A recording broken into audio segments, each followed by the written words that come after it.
16வது பிறந்த நாளில் அவர் வாழ்ந்த இல்லத்தில் வந்து மரியாதை செலுத்தியது எனக்கு ரொம்ப மகிழ்ச்சி.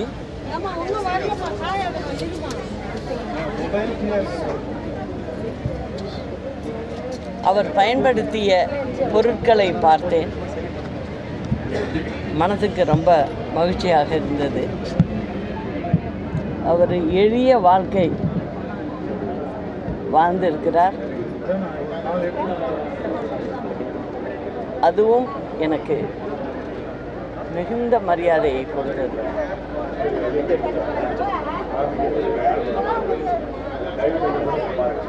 எங்களுடைய புரட்சி தலைவர் அவர்கள் இந்த இயக்கத்தை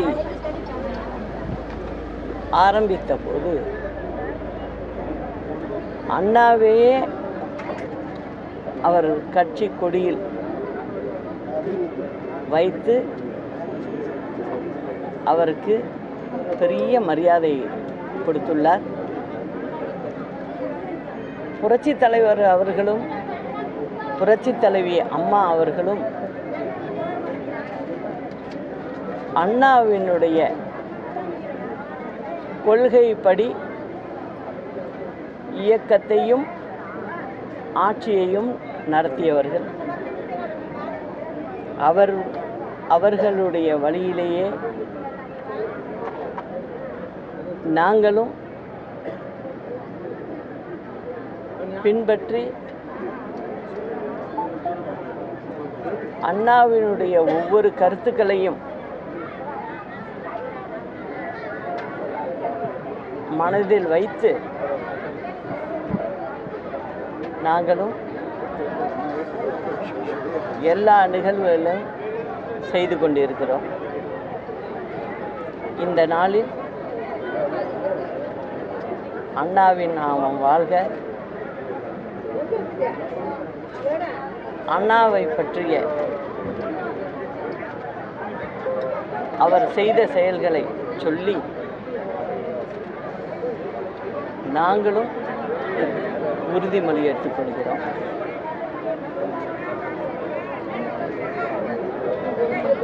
முதலமைச்சரோட வெளிநாடு பயணத்தை எப்படி பார்க்குறீங்க? முதலமைச்சர் 4 முறை வெளிநாடு பயணம் சென்று வந்திருக்கிறார்.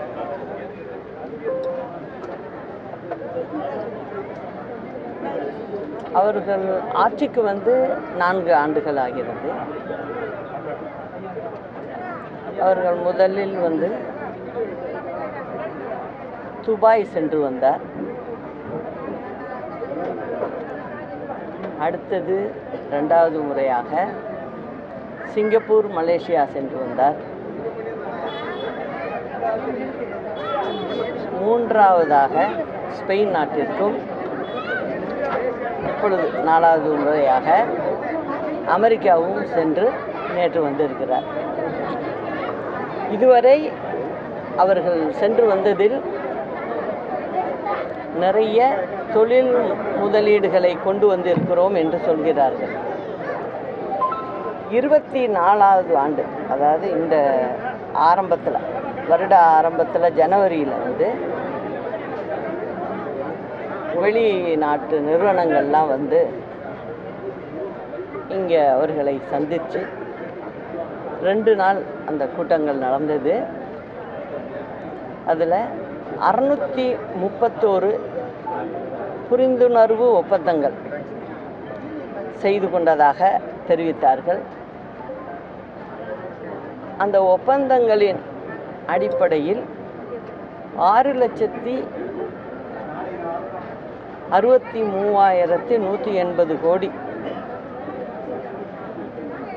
தொழில்கள், அதாவது முதலீட்டில் அந்த தொழில்கள் இங்கே வருவதாக சொல்லியிருந்தார்கள். அதனால் நம் தமிழக மக்களுக்கு, படித்த இளைஞர்களுக்கு 14 லட்சம் பேருக்கு குறையாமல் வேலைவாய்ப்பு கிடைக்கும் என்றும், அந்த தொழில்களின் மூலம் மறைமுக வேலைவாய்ப்பு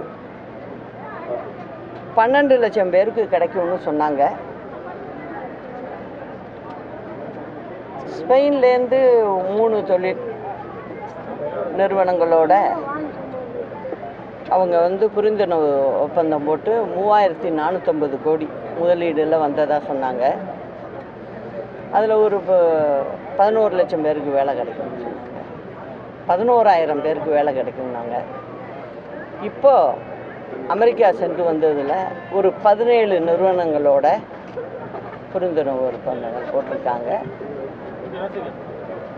அதுவும் 3750 கோடியில் போட்டிருக்கதா சொன்னாங்க. இப்போது எல்லாம் போட்டிருக்கேன்னு சொல்கிறாங்க, விளம்பரம் நல்லா கொடுக்குறாங்க. ஆனால் போட்டதை மட்டும் சொல்கிறாங்க, நடைமுறைப்படுத்தப்பட்டிருக்கா, எந்தெந்த மாவட்டத்தில் எந்த தொழில் நிறுவனம் வந்திருக்கு, அதனுடைய அடிப்படை கட்டமைப்புகள் எந்த அளவுக்கு முடிஞ்சிருக்கு, எத்தனை பேருக்கு வேலை வாய்ப்புகள் கிடைச்சிருக்கு தமிழகத்தை சேர்ந்தவங்களுக்கு, அப்படிங்கிறத இன்னும் தெளிவுபடுத்தலை அவங்க. இதை இந்த திமுக அரசாங்கம் தெளிவுபடுத்தணும்னு கேட்டுக்கிறேன். அதிமுக இணைப்பு சட்டமன்ற தேர்தலில் விரைவில் வரும்போது எல்லா கட்சியும் தங்கள் பணிகளை இருக்காங்க. நிச்சயமாகவே நல்லது நடக்கும். நீங்கள்லாம் பார்க்க தான் போகிறீங்க. அம்மாவுடைய ஆட்சியும் நிச்சயம் வரும். வந்தால் தான் தமிழக மக்களுக்கே ஒரு நல்ல வாழ்வு கிடைக்குங்கிறது தான் என்னோட அபிப்பிராயம். ஏன்னா நான் எல்லா நிகழ்வையும் பார்த்துக்கிட்டே வரேன். வர்றதில் திமுககாரவங்க சொல்கிறாங்க, சொல்கிறப்ப நல்லா விளம்பரப்படுத்துகிறாங்க. செயல்படுதா, செயல்பட்டுருக்கா அப்படிங்கிறது இன்ன வரைக்கும் தெரியல. நான் இந்த இடத்துல வந்து இன்றைக்கி பேசும்போது அண்ணாவை பற்றி நிறைய ஞாபகம் வருது. அண்ணா வந்து முதல்ல தேர்தலை சந்திக்கும்போது தேர்தல் பிரச்சாரத்தில் என்ன சொன்னாங்க,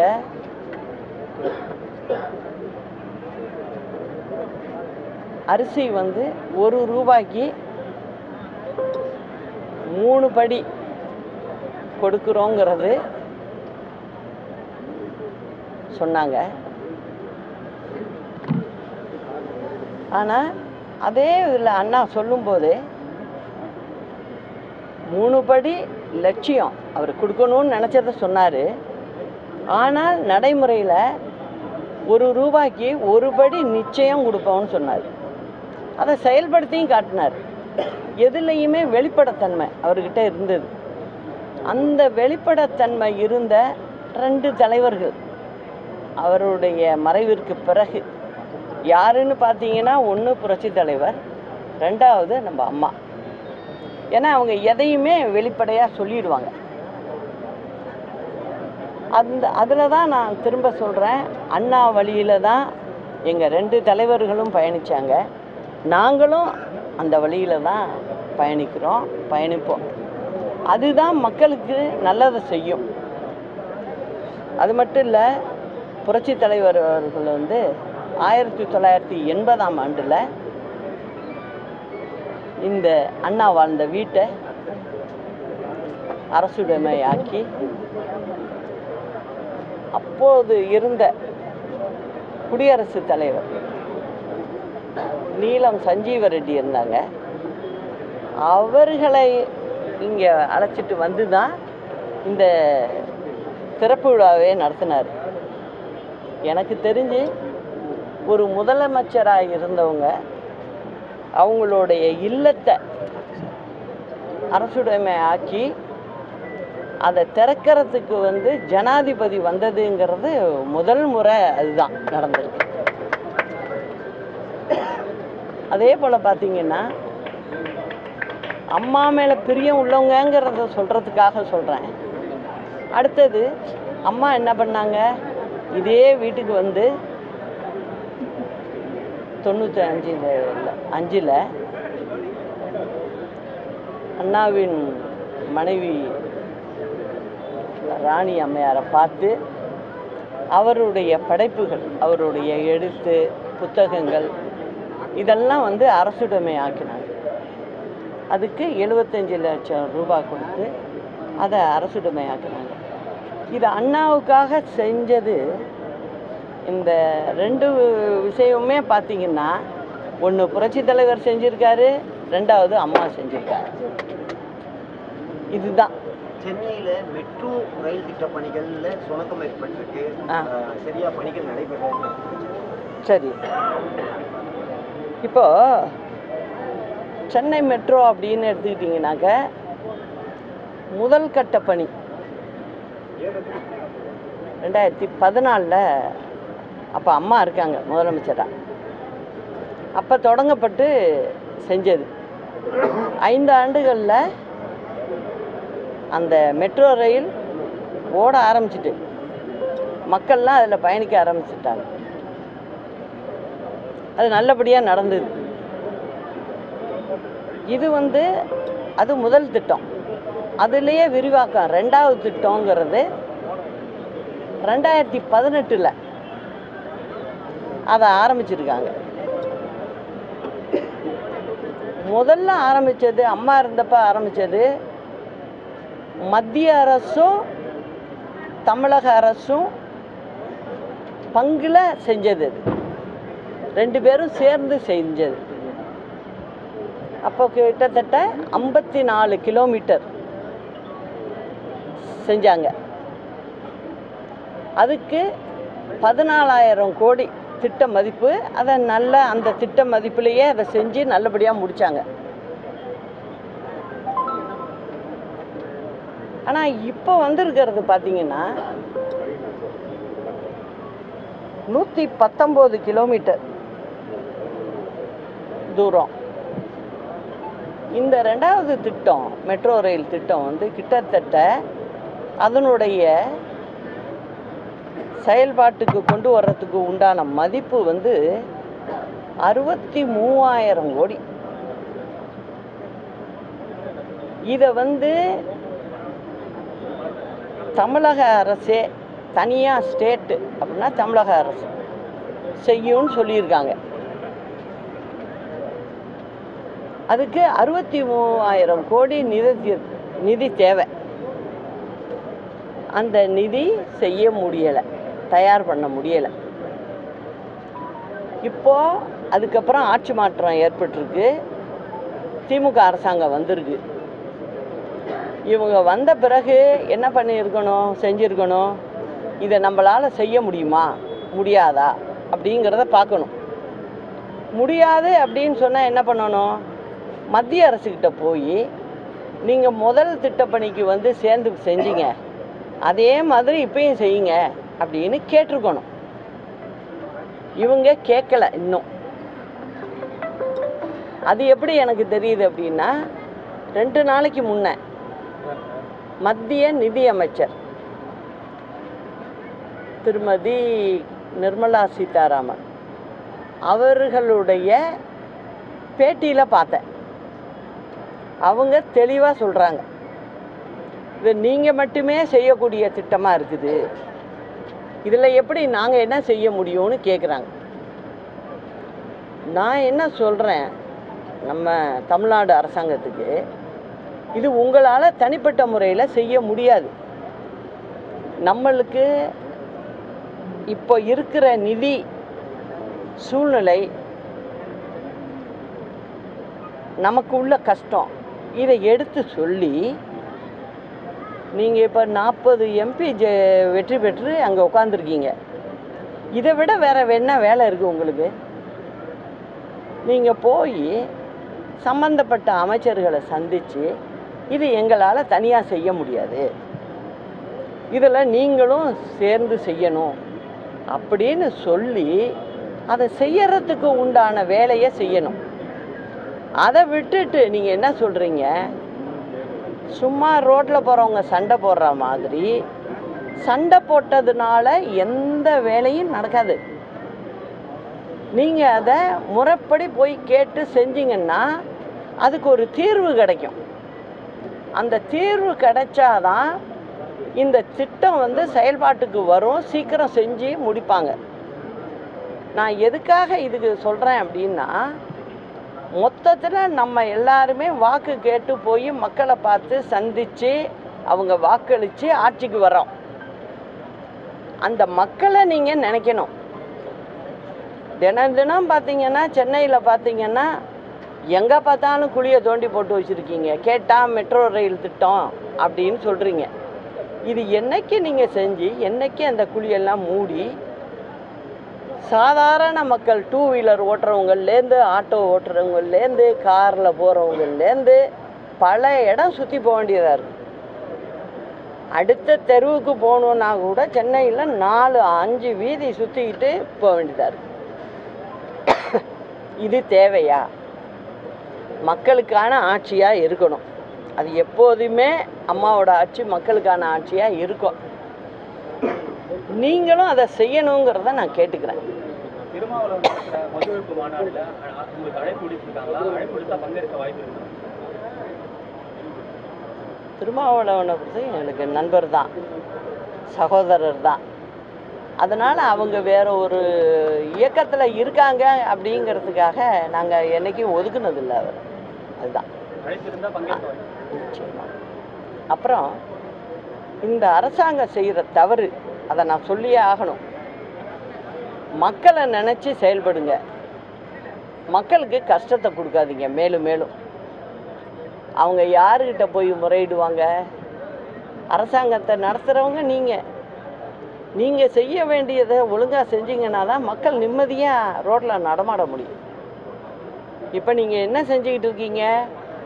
அவங்களோட மத்திய அரசோட சண்டை போட்டுக்கிட்டு வீம்பு பேசிக்கிட்டு காலத்தை 4 வருஷம் ஓட்டிட்டீங்க. இன்னும் இருக்கிறது 1 வருஷம்தான். இதில் நீங்கள் என்னத்தை செஞ்சு முடிக்க போகிறீங்க?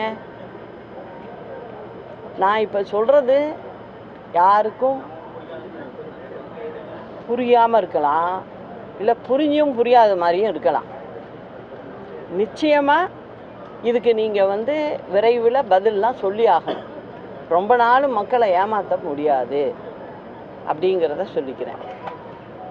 அதே போல் பார்த்தீங்கன்னா இன்னொரு பிரச்சனை ஒன்று போயிட்டுருக்கு. அதாவது பள்ளி கொள்கையில் ஒரு மத்திய அரசு ஒரு வெளியீடு செஞ்சுருக்கு. நீங்கள் என்ன சொல்கிறீங்க? இதை நாங்கள் ஏற்றுக்க மாட்டோம் அப்படின்னு சொல்கிறீங்க. சரி, என்ன இது தொடர்ந்து பிரச்சனையாக இருக்குது? மத்திய அரசு பணம் கொடுக்கலன்னு சொல்கிறீங்க, இது இப்படி போயிட்டுருக்கே அப்படின்னு சொல்லி அந்த அறிக்கையை என்ன அப்படின்னு நம்மளே பார்ப்போம் அப்படின்னு சொல்லி அதை வாங்கி ஃபுல்லாக பார்த்தேன். பார்த்ததில் அதில் தெளிவாக இருக்குது.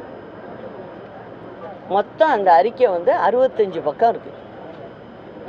ப்ரெஸ்ஸெல்லாம் கூட வாங்கி படித்து பார்க்கணும், முக்கியம். ஏன்னா ஏதோ ஒன்று சொல்கிறாங்க, அமைச்சர் சொல்லிட்டாரு, அதுதான் 100% சரியாக இருக்குன்னு நினச்சிக்கிட்டு நீங்கள் டிவிலெலாம் போட்டுடுறீங்க. படித்து பாருங்கள் அதை. அதாவது அதில் என்ன இருக்குது அப்படின்னு பார்த்தீங்கன்னா மொத்தம் அதோட பக்கம் 65 பக்கம் இருக்குது.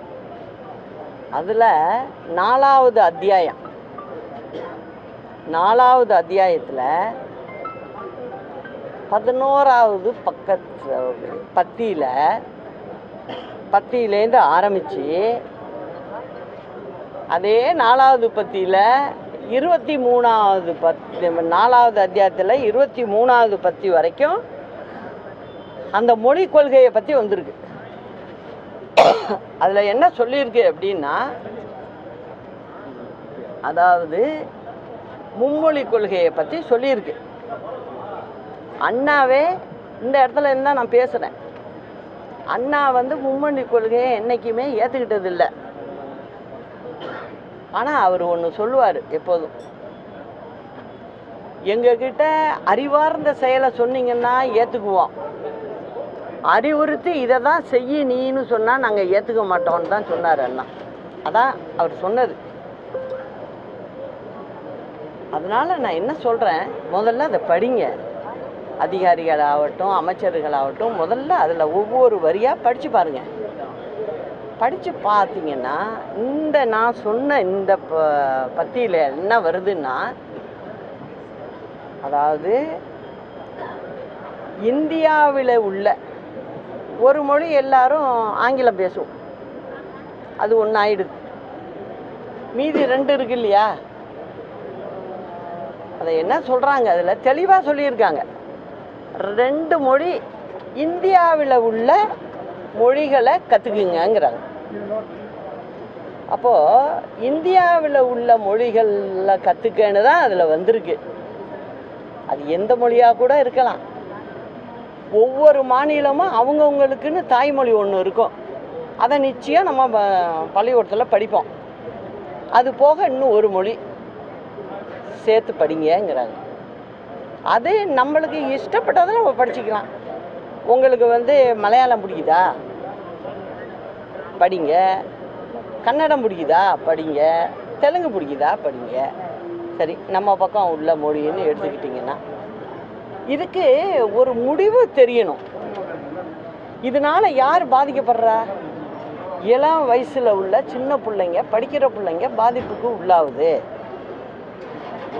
அதை நீங்கள் கொஞ்சம் அரசாங்கம் கொஞ்சம் யோசித்து சிந்திச்சு பார்க்கணும். உடனே நீங்களாகவே எடுத்துக்கிறீங்க, ஹிந்தியை படிக்க சொல்கிறாங்க, திணிக்கிறாங்கங்கிறாங்க. அப்படி சொல்லவே இல்லை. அதுலேயே சொல்லியிருக்காங்க, நாங்கள் இந்த திட்டத்தில் எந்த மொழியையும் திணிக்கப்பட மாட்டாது, அதையும் கொடுத்துட்டாங்க அவங்க. அப்படி இருக்கும்போது நீங்கள் இதில் எது சரியாக வரும் என்னன்னு பார்த்து ஒரு முடிவெடுக்கலாமே.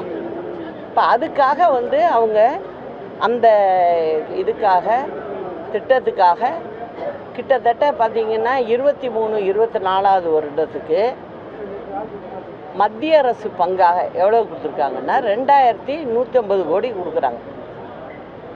நம்ம தமிழ்நாட்டு பங்கு 1450 கோடி.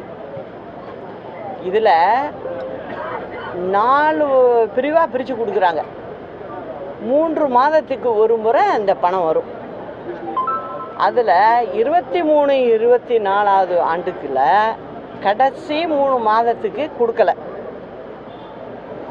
இப்போ 24-25க்கு முதல் ஆண்டுக்கு முதல் ஜனவரி, பிப்ரவரி, மார்ச் இந்த கணக்குக்கு 3 மாதத்துக்கு இன்னும் கொடுக்காம இருக்காங்க. இதுக்கு என்ன சொல்கிறாங்க அவங்க? மும்மொழி கொள்கையை நாங்கள் ஏற்றுக்க மாட்டோம் அப்படின்னு சொல்கிறாங்க.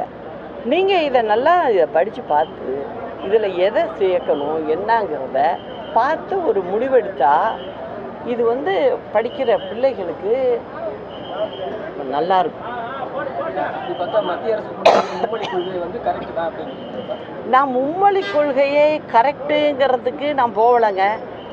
என்னை பொறுத்த வரைக்கும் இருமொழி கொள்கை தான். அதில் நான் முன்னாடி நிற்பேன், அது வேற. ஆனால் புதுசாக ஒன்று இருக்கு, ஒன்று கொடுக்குறாங்கன்னா அதில் எது தேவைங்கிறத பார்த்து எடுக்கணும்ல. நம்ம அண்ணாவே சொல்லியிருக்காருல, அறிவு சார்ந்த எதாக இருந்தாலும் நாங்கள் எடுத்துக்குவோம் அப்படி தானே சொல்லியிருக்காரு. அப்படி தான் பார்க்கணும். நம்மளை பொறுத்த வரைக்கும் எதுவுமே மக்களுக்கு பாதிப்பு இல்லாமல் காரியங்களை செய்யணும். ஒவ்வொரு அரசும் 5 ஆண்டுகள் தான் இங்கே ஆட்சி நடத்துது. அந்த 5 ஆண்டுகளுக்குள்ளே நம்ம செய்யணும். இப்போ என்ன சொல்கிறீங்க நீங்கள்? தொழில் வருதுங்கிறீங்க. என்னது தேர்தல் வரைக்கும் வருதுன்னே சொல்லிட்டு போவீங்களா? அது தவறாச்சே. இப்போ நீங்கள் இந்த மெட்ரோ இது ட்ரெயின் திட்டத்துக்கு என்ன பண்ணுறீங்க? நீங்கள் வேறு பணத்தை எல்லாம் டைவர்ட் பண்ணி கொடுக்குறீங்க, உங்களால் கொடுக்க முடியாமல். அதனால் என்ன ஆகுது? மற்ற வேலைகள் எதுவும் நடக்கலை. அண்ணா சொன்ன அரிசி திட்டத்தை அண்ணா 1 ரூபாய்க்கு 1 படின்னு சொல்லி கொடுத்தாங்க. அவங்க வழியை பின்பற்றி வந்த அம்மா ஆட்சியில் 20 கிலோ விலை இல்லாமல் கொடுத்துட்டாங்க. அண்ணாவுடைய ஆசையை நாங்கள் நிறைவேற்றி வச்சுருக்கோம். நீங்கள் அதுக்கு மூடு விழா பண்ணிக்கிட்டு இருக்கீங்க. இப்போது அந்த 20 கிலோவும் சரியாக கொடுக்கறதில்ல, பருப்பு எண்ணெயும் கொடுக்கறதில்ல. ஏழைப்பட்ட மக்களுக்காக தான் தன்னுடைய வாழ்வையே அர்ப்பணித்து அண்ணா சொல்லிட்டு போன விஷயங்கள் இருக்குது. அதை நீங்கள் சரிவர சொல்லணுங்கிறது தான் என்னோட வேண்டுகோளாக இருக்குது இந்த திமுக அரசாங்கத்துக்கு. அது மட்டும் இல்லை, இன்னைக்கு ஓணம் பண்டிகை வேறு. அதனால் மலையாள மொழி பேசும் மக்கள் அனைவருக்கும் என்னுடைய ஓணம் திருநாள் வாழ்த்துக்களையும் இந்த நேரத்தில் சொல்லிக்கிறேன். நன்றி.